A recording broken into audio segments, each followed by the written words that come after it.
Boa noite a todos. É um privilégio maravilhoso poder voltar nesta terça-feira e dar continuidade à nossa reflexão em grupo.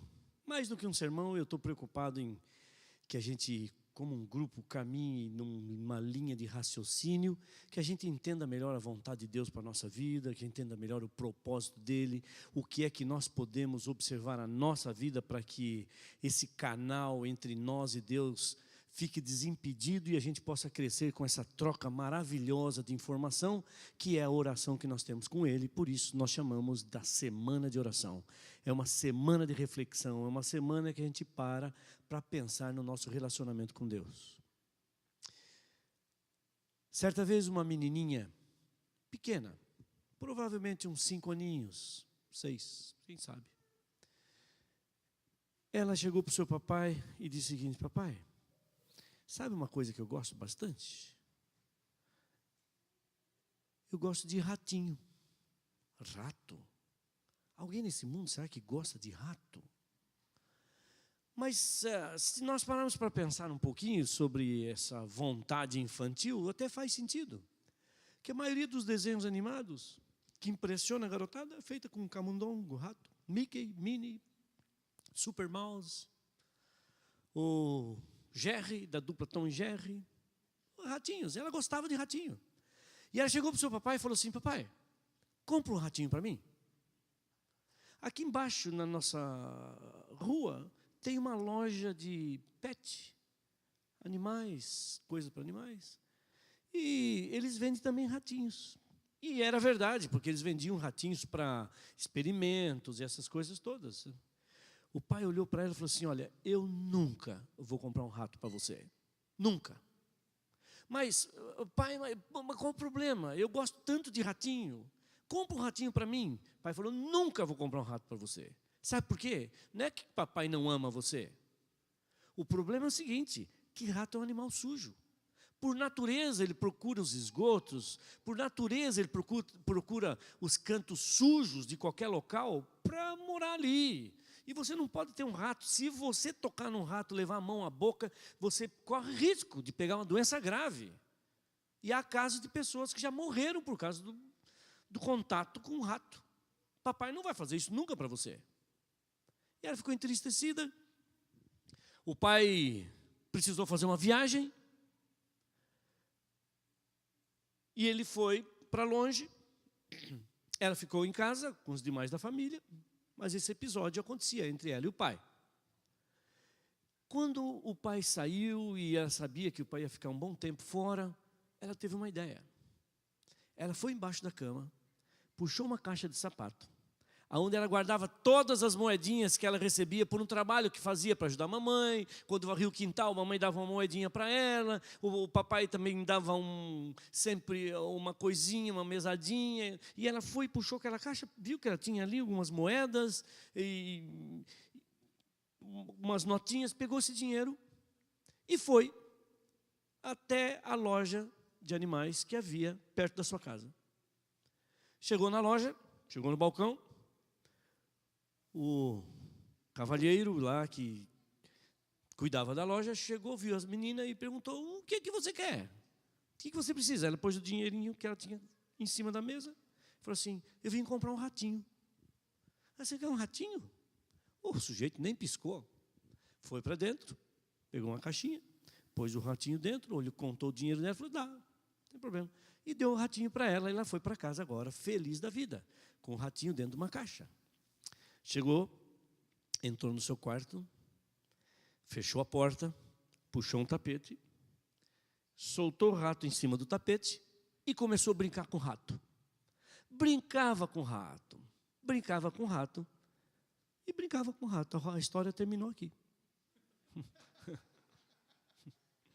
Vocês gostaram da história? Final feliz, né? Agora, essa história tem uma moral. Tem uma moral. E eu gosto dessa moral da história. A moral da história é a seguinte: enquanto essa menina amar mais o rato do que ela ama seu pai, ela não vai querer que seu pai volte. Dá para entender? enquanto essa menina amar mais o rato do que ela ama seu pai, ela não vai querer que seu pai volte.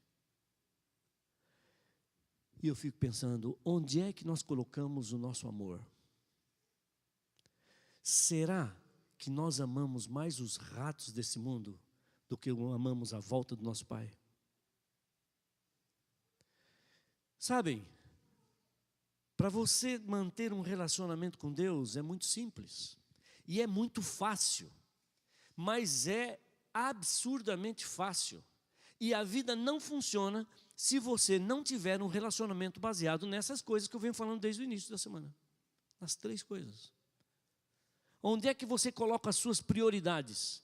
Qual é o momento do seu dia que você reserva para as 2 coisas mais importantes que você tem à sua disposição e mais determinantes para o rumo da sua vida e ainda importantíssima para que você esteja uma pessoa no caminho da salvação? Leitura da Bíblia e oração. E se você fizer esses 2, você vai ter gás, energia, vontade, capacidade para testemunhar.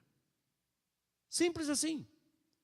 E as pessoas observam essa prática tão simples e tão maravilhosa que a Bíblia nos dá, oração, leitura da Bíblia e testemunho, mas talvez por essa extrema simplicidade, nós relevamos a um plano inferior e nós priorizamos tantas coisas desse mundo apressado, que não valorizamos a grandiosidade desse relacionamento com Deus diariamente, através da leitura da Bíblia e da oração. Certa vez um pregador, ele foi fazer uma semana de oração numa faculdade de medicina. Essa ilustração é real. Uma faculdade de medicina, mas de cunho cristão. Uma faculdade de medicina cristã. E ele, na primeira noite que ele tinha que falar para aquele corpo docente, de gente acadêmica, gente pensante, estudantes de medicina, ele chegou e disse o seguinte: a minha semana de oração vai se apoiar em 3 itens: oração, estudo da Bíblia, testemunho. E ele fez a primeira pregação, e quando ele terminou essa pregação, alguns alunos abordaram esse pastor, chegaram para ele e perguntaram: mas pastor, me diga o seguinte, você vai falar sobre oração, leitura da Bíblia, testemunho? Esse vai ser o cerne da sua semana? Será que o senhor não tem alguma coisa um pouco mais profunda, teologicamente mais determinante, alguma coisa que seja realmente instigante? Nós somos um grupo acadêmico que estão fazendo medicina. O senhor vem falar oração, leitura da Bíblia, testemunho? Será que o senhor não tem uma coisa decidida, decisiva, uma coisa intelectual forte, para nós sairmos daqui e raciocinarmos sobre essa postura teológica cristã?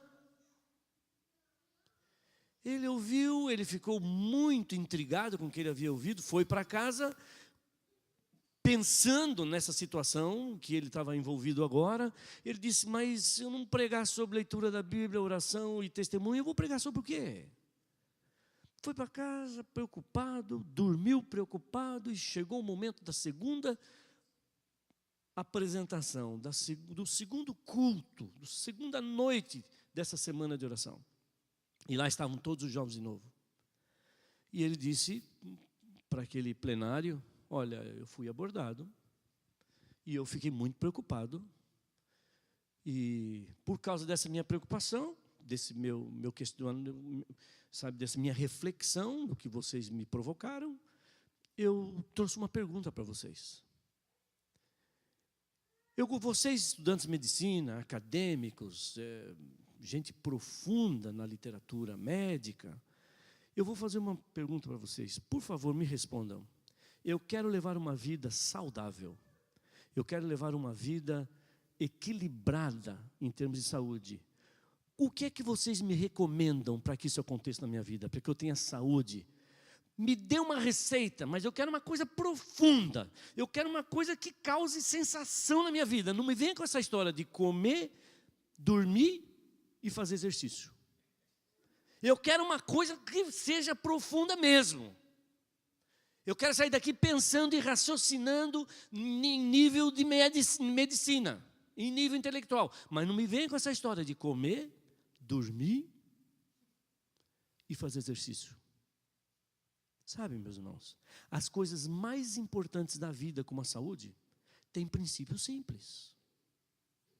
Boa alimentação, bom estilo de vida. Nós temos os 8 princípios que nós conhecemos muito bem. Mas a base é a alimentação, o sono e o exercício. Não há outro. A simplicidade é tanta que nos deixa pensativos. E a Bíblia traz alguns elementos muito simples para a nossa realização na vida. Muito simples, absurdamente simples. Nós ficamos imaginando a situação do mundo que nós vivemos. Ficamos imaginando a postura das pessoas diante das tragédias, das violências que nós vivemos no dia a dia. E pensamos assim: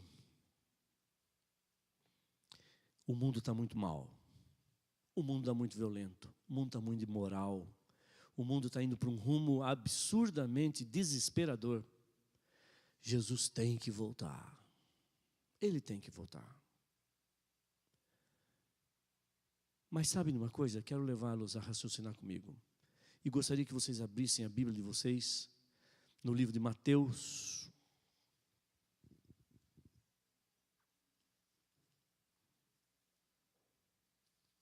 Capítulo 24. E depois eu vou trazer o relacionamento que existe entre as nossas escolhas, entre a oração, entre a leitura da Bíblia e esses questionamentos que estamos levantando agora. Mateus 24, 6 diz o seguinte: e certamente ouvireis falar de guerras e rumores de guerras. Vede, não vos assusteis, porque é necessário assim acontecer. E agora diz o que aí? Mas ainda não é o fim. Sabe o que eu entendo desse versículo? Eu entendo o seguinte: não são as guerras, não é a maldade do ser humano, não são os homens maus que determinam a volta de Jesus. Quem determina a volta de Jesus são os homens bons, são os homens que se dizem cristãos, são aqueles que dependem de Cristo, vivem o amor de Cristo, colocam o amor de Cristo na sua vida e saem para testemunhar. E essas pessoas não são ninguém mais do que você e eu. E por isso nós estamos aqui. Mas alguma coisa acontece nesse mundo, que esse mundo vai de mal a pior. E os cristãos estão cada vez aumentando. Aumentando como? Meus queridos, Jesus era um único, exclusivo, uma única pessoa. E Ele mudou toda a filosofia do universo, do mundo onde Ele vivia naquela época. Uma única pessoa. E você diz: ah, mas Jesus é Jesus. Você não está querendo me comparar com Jesus? Estou. Sabe por quê? Porque Ele escreveu em João 14, 12... que vocês farão as obras que eu faço, e as farão maiores. Ele quem falou isso. Não fui eu. Eu não teria essa ousadia. Mas Jesus era Jesus. Quem somos nós? Você sabia que não há segredo na vida de Jesus Cristo? Nenhum. Tudo que Jesus fez nessas terras, absolutamente tudo que Ele fez, os homens fizeram. Ah, menos, pastor, menos. Jesus aparecia no local e desaparecia. E Filipe no deserto. Mas Jesus multiplicava pães. E Eliseu não pegou 20 pães e não alimentou 100 homens? Ah, mas Jesus curava. E Pedro? E João? Mas Jesus andava sobre as águas. E Pedro não andou sobre as águas? Ah, mas Jesus ressuscitava as pessoas. E Pedro não ressuscitou Dorcas? tudo que Jesus fez, os homens fizeram. Só uma coisa Jesus fazia que os homens não fazem, porque se os homens fizessem hoje, teriam o mesmo poder que Jesus tinha, porque ele deixou escrito em João 14:12, e fareis as obras que eu faço e as farei maiores. E o que Jesus fazia que os homens não fazem hoje, por isso os homens não têm poder, e exigem e gostariam de ter poder, é a vida de oração que Jesus levava. Se nós tivermos a vida de oração que Jesus teve, nós teríamos o mesmo poder que Jesus teve. Ele que disse isso, não fui eu. E para Jesus esclarecer bem a situação, ele deixou, e ainda em Mateus 24, ele deixou a fórmula que realmente vai determinar a sua volta, que são os homens bons. A presença dos homens bons neste mundo é uma presença absolutamente vital. Está em Mateus 24:14. E será pregado este evangelho do reino por todo o mundo, para testemunho de todas as nações. Então virá o fim. São os homens bons que determinam o fim do mundo. Mas os homens bons têm que fazer papel de homens bons. Os cristãos têm que ser cristãos. Mas os cristãos têm a tendência de ter um pé dentro da igreja, um pé debaixo da filosofia de Deus e um pé no eu acho. Eu quero. Deus há de me abençoar. Simples assim. Não são as guerras que determinam. Vai vir a guerra, e o mundo vai acabar, e nós vamos ser perseguidos. Não é por aí, meus queridos. E este evangelho do reino será pregado. Como vai ser pregado esse evangelho? E você diz, mas pastor, eu não sei pregar. Isso aí é papel do pastor Jefferson. Menos, meus queridos, menos. A pregação, ainda estava conversando com o pastor Jefferson hoje, a pregação, a menor parte da vida espiritual e do testemunho é a pregação. Sabe como é que Deus quer que nós preguemos o nome dele?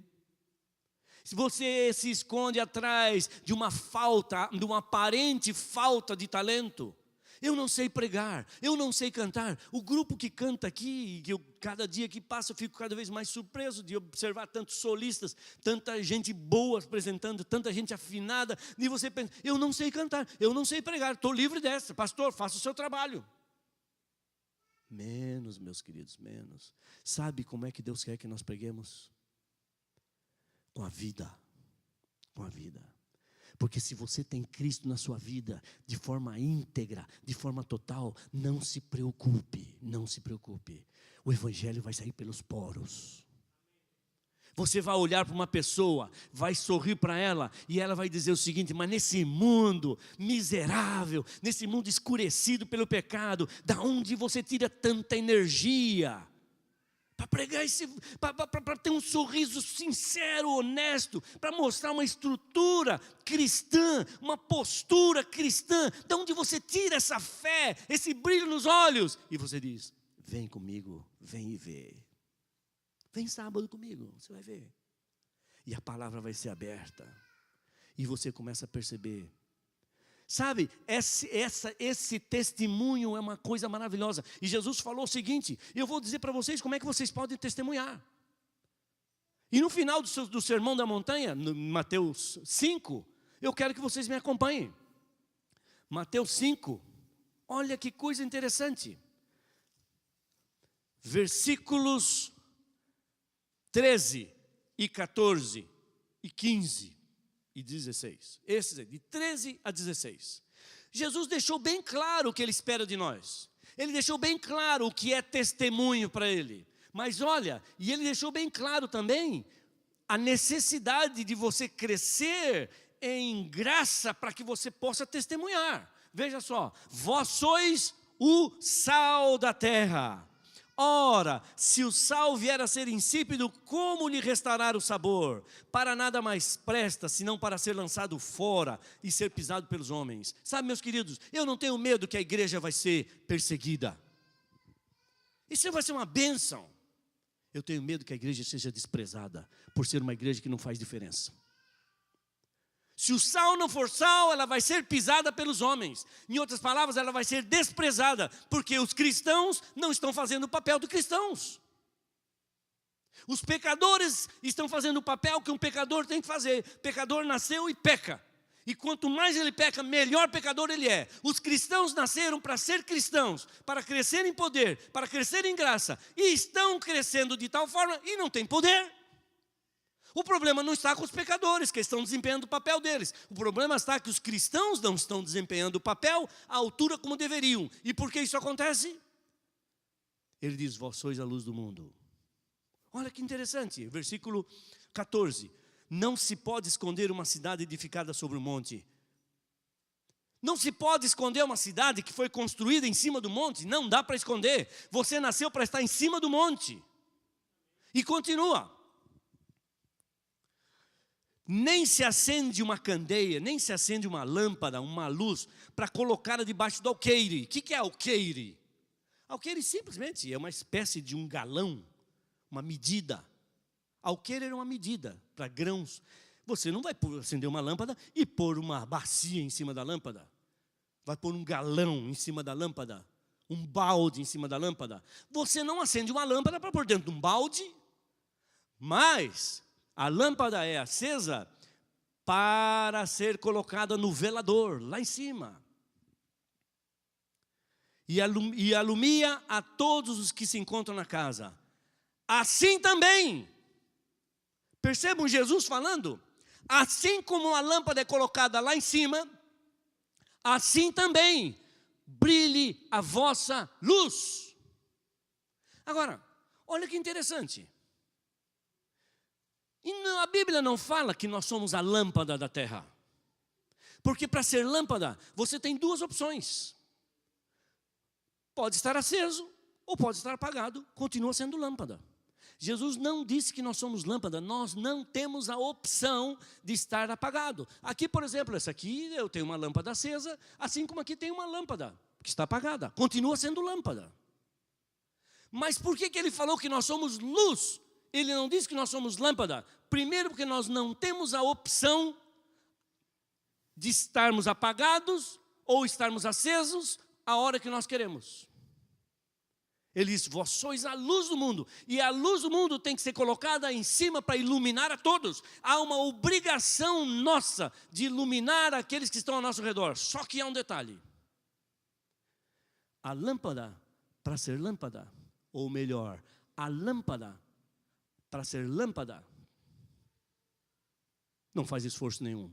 Mas a luz, para ser luz, só pode ser luz se estiver conectado numa energia.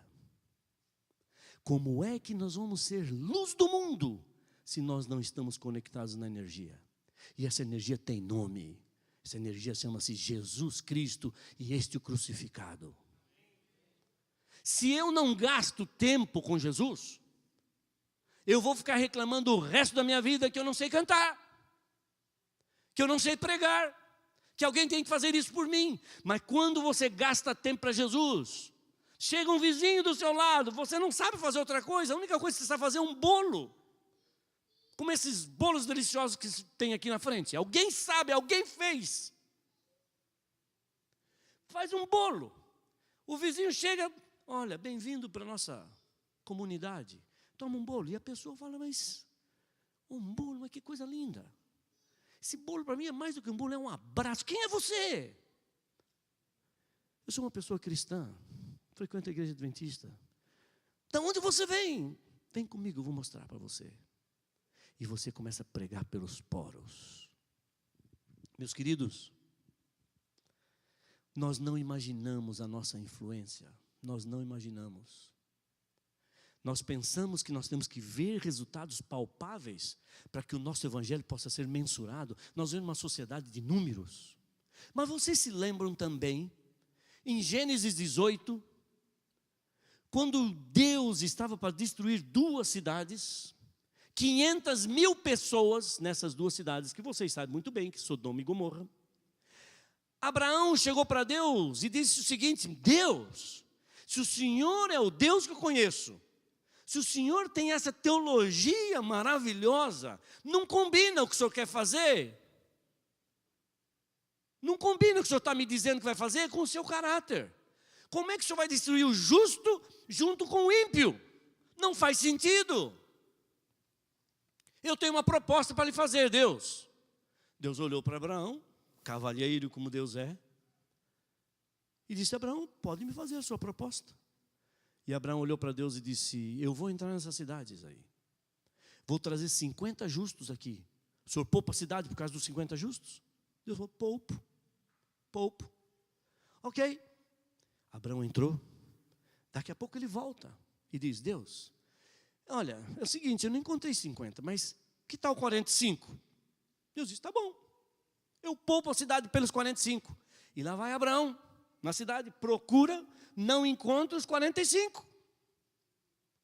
E volta agora com uma humildade bem própria para esse momento. Deus, perdoa a minha ousadia. Que tal 40? Vai lá. Perdoa a minha ousadia, Deus. Que tal 30? Porque eu não achei 40. Ok, Abraão, 30 é um bom número. Pode ir. Acho os 30 me trazem aqui. Eu vou poupar 500.000 pessoas por causa de 30 justos.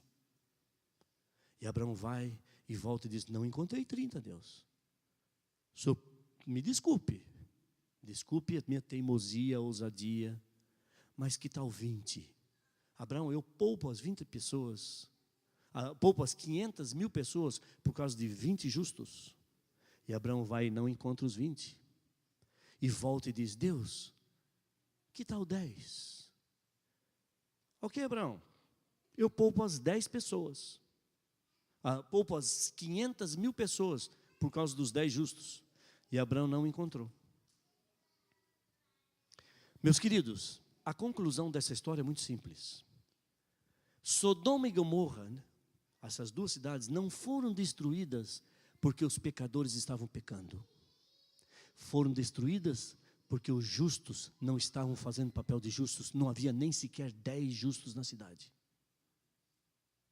Não esperem que Deus mande fogo em cima de uma cidade ímpia. Porque se houver 10 justos, Ele poupa a cidade. O problema não está com os ímpios, mas com aqueles que deveriam ser luz e estão debaixo do alqueire. Se nós desempenharmos o nosso papel, crescermos num relacionamento com Deus, estivermos conectados na energia, você não precisa fazer forças para brilhar, você não precisa fazer força para se tornar uma luz. Você não precisa fazer força. Deus vai brilhar em você, mas você tem que priorizar a energia. Você tem que priorizar Deus. Você tem que separar o primeiro momento do seu dia para a leitura da Bíblia. Você tem que separar o primeiro momento do seu dia para a oração. E aí, não se preocupe, você vai brilhar sim. Vai brilhar. Não podemos inverter as coisas.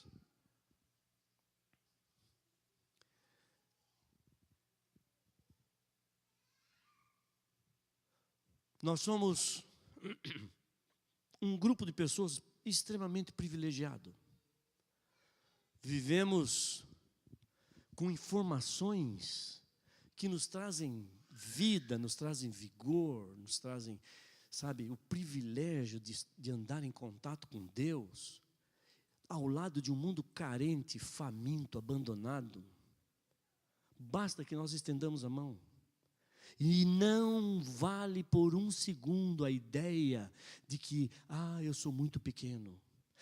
Eu não sei pregar. Cada um tem o seu talento que Deus lhe deu e Deus sabe qual é. Basta você exercer. Se você estiver com Jesus, dia a dia, o seu talento de uma forma ou outra vai brilhar. Eu tenho aqui comigo um relógio muito simples. Quando eu comprei esse relógio aqui, eu vou mostrar esse relógio, mas a história mesmo é com um relógio anterior a este. Né? Esse aqui é um Casio, daqueles que você vai para qualquer loja aí, custa quanto? 99999. 1999. Um Casio. Só que esse Casio tem uma coisinha que eu gostava na versão anterior dele, que é mais ou menos semelhante a essa. Eu aperto um botãozinho aqui, acende uma luzinha nele. Maravilha. Olha, vocês não estão vendo aí, mas a luzinha está acesa ali. que esse relógio tem a ver? Antes de eu me casar, eu morava em Hortolândia com a minha mãe. Me casei meio tarde, né? Mas eu fazia o que eu tenho feito nessa semana aqui, eu fazia em vários outros locais. Um dia, voltando para casa, no domingo à noite, cheguei, minha mãe já estava dormindo. Entrei em casa bem devagarzinho, bem silencioso, para não acordar minha mãe. Fui para o meu quarto, e eu gosto de dormir em quartos bem escuros, em quartos bem ventilados, né? Quem sabe com uma árvore atrás, e lá tinha tudo isso. Era um quarto ventilado, tinha uma árvore, vento nas árvores, bem silente, vento nas árvores, me dava um sono. E eu estava chegando tarde, eu tinha que dar aula no outro dia. E então entrei, cheguei, e eu falei assim, quer saber uma coisa? Eu vou cair na cama já enquanto eu estou com sono, para não perder o sono. Eu caio na cama, e aí eu peguei meus papéis, eu tinha alguns papéis na mão, coisa e tal. Eu pus ali para o chão. Quando você é solteiro, você pode fazer isso. Depois casado, acabou essa brincadeira. Eu tinha que guardar tudo certinho. Aí eu pus os papéis ali, um copo d'água na minha mesinha do lado, e eu falei o seguinte, à noite, se eu quiser ir ao banheiro, ou se eu quiser levantar, pegar água, alguma coisa qualquer, eu corro o risco de pisar nos papéis, derrubar o copo d'água. Eu preciso de uma luz. Mas, se eu acender a luz do quarto, a luz vai ferir tanto os meus olhos que provavelmente eu volte e eu não consiga dormir porque eu me despertei por causa da luz. Tive uma ideia, o relógio. Mas o quarto era tão escuro, que eu apertava esse pequenino botão do relógio e essa pequenina luz, hoje a gente faz isso com o celular, né? Mas essa pequenina luz, isso foi antes do celular, essa pequenina luz, ela foi suficiente. Eu vi uma pá do ventilador, eu vi o contorno do guarda-roupa, eu punha para o chão, eu vi os papéis colocados ali, me desviei dos papéis, saí com essa luz. E eu cheguei a uma conclusão.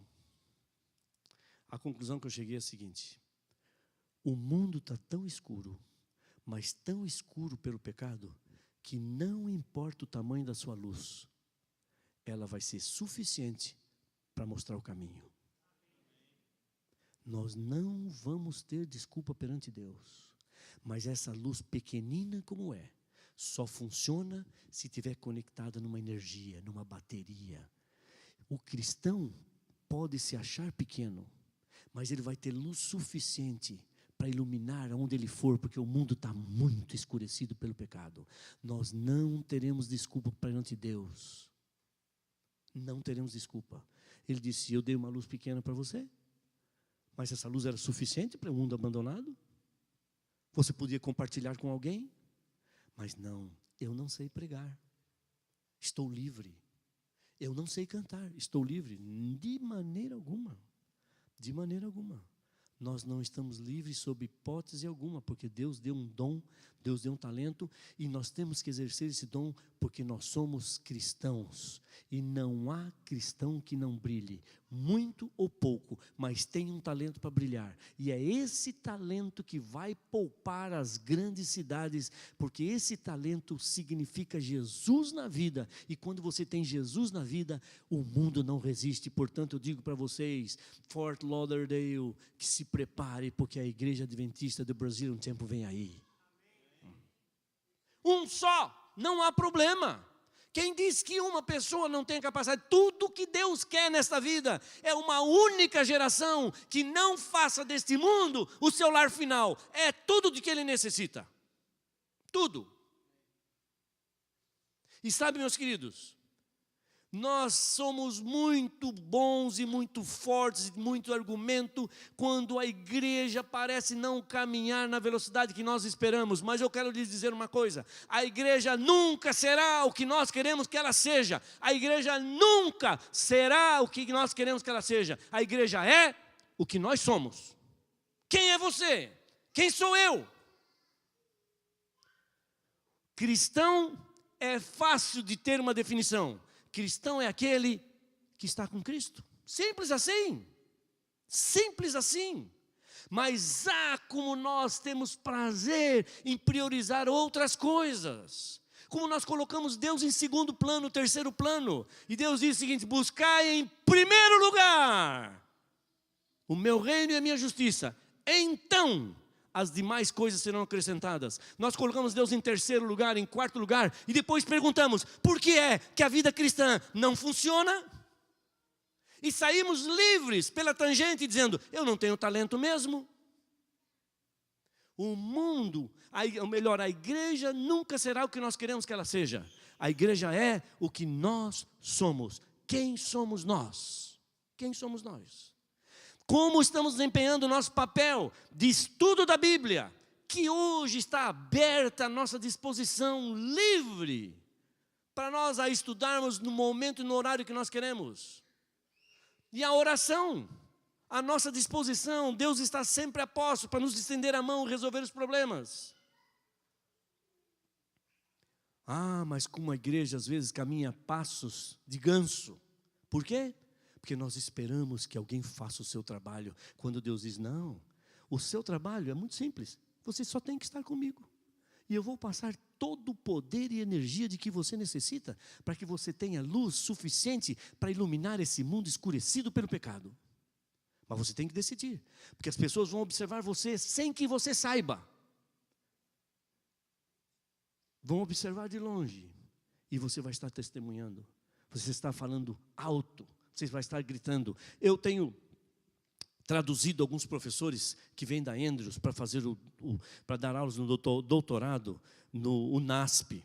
Eu faço a interpretação e isso já faz um bom tempo, essa história que eu vou lhes contar. O Dr. George Reed, que ele então era do Biblical Research Institute, da Associação Geral, foi dar aulas de assuntos contemporâneos para os teologandos, para os pastores que estavam fazendo o doutorado. E eu interpretando, traduzindo do Dr. George Reed. E ele deu uma aula maravilhosa, mas é tal aula tão boa que me chamou a atenção. Eu me senti assim no meio de uma corrente de ideias que vinham exatamente analisar o mundo em que vivemos, as dificuldades, as alternativas, as soluções. E eu fiquei estupefato. Falei: eu sou um professor que também tenho que enfrentado esses problemas contemporâneos, e eu tenho algumas dúvidas que eu quero que esse homem me explique. Eu era muito amigo dele. Quando vim estudar teologia aqui no Texas, ele foi meu professor. E eu falei: doutor, eu queria conversar com o senhor à noite, quero fazer umas perguntas a respeito da aula de hoje. Eu não era nem aluno, eu só estava ali interpretando. Meu papel era um mecânico, mas eu estava envolvido com essa área também. Ele falou: apareça lá no meu quarto, a gente vai conversar hoje à noite. Eu falei: tá ótimo.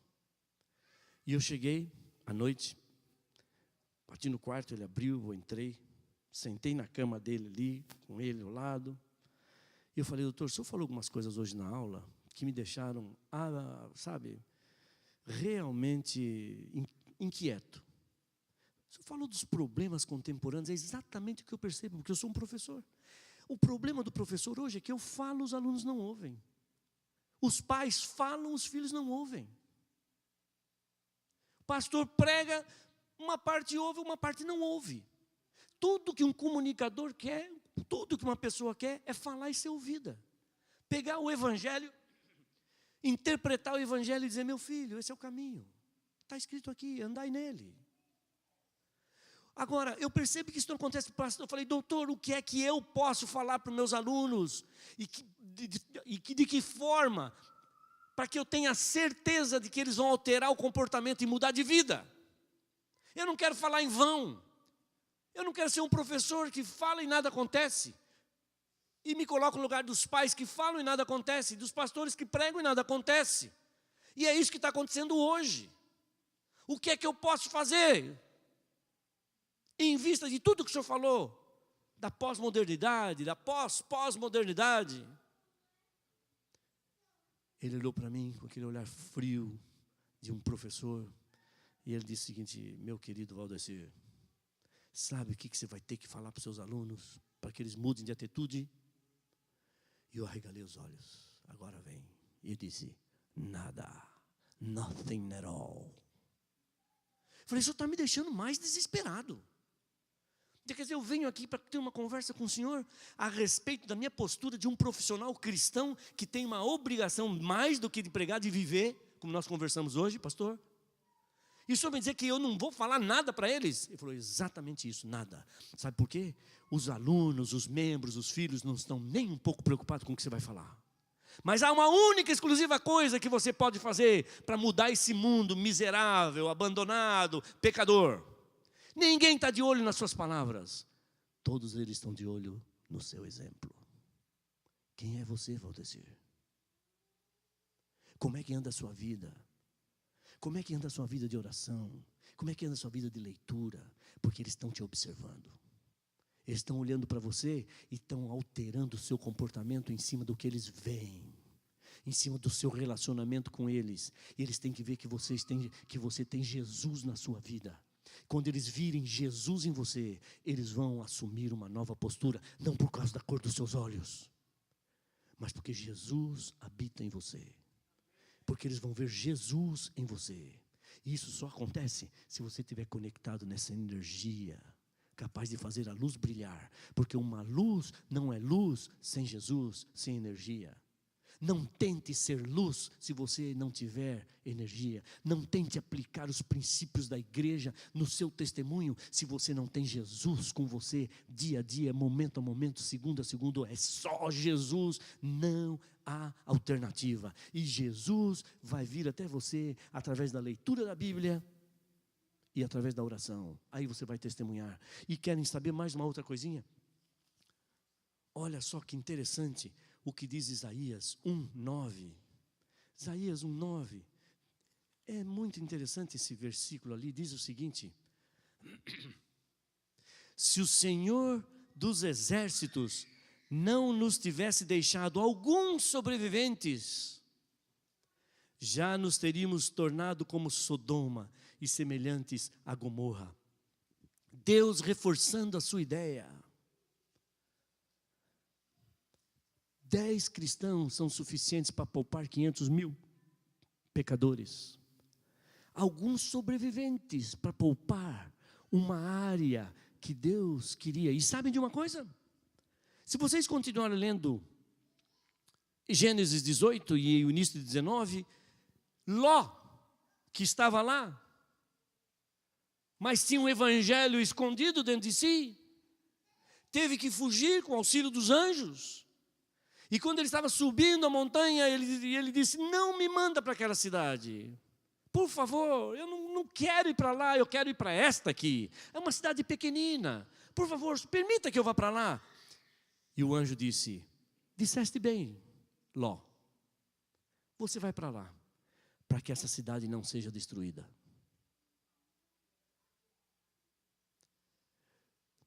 Eu nunca oro pela destruição da ímpia cidade de Campinas, São Paulo, Engenheiro Coelho. Eu oro para que Deus possa me dar energia suficiente para eu representar o meu papel de cristão. Porque se eu estiver com Jesus, Fort Lauderdale que se prepare. Se nós estivermos com Jesus, Brazilian Temple vem aí. E Fort Lauderdale será uma outra cidade por causa dos santos que comungam nesta comunidade do Brazilian Temple. Que Deus possa abençoar vocês.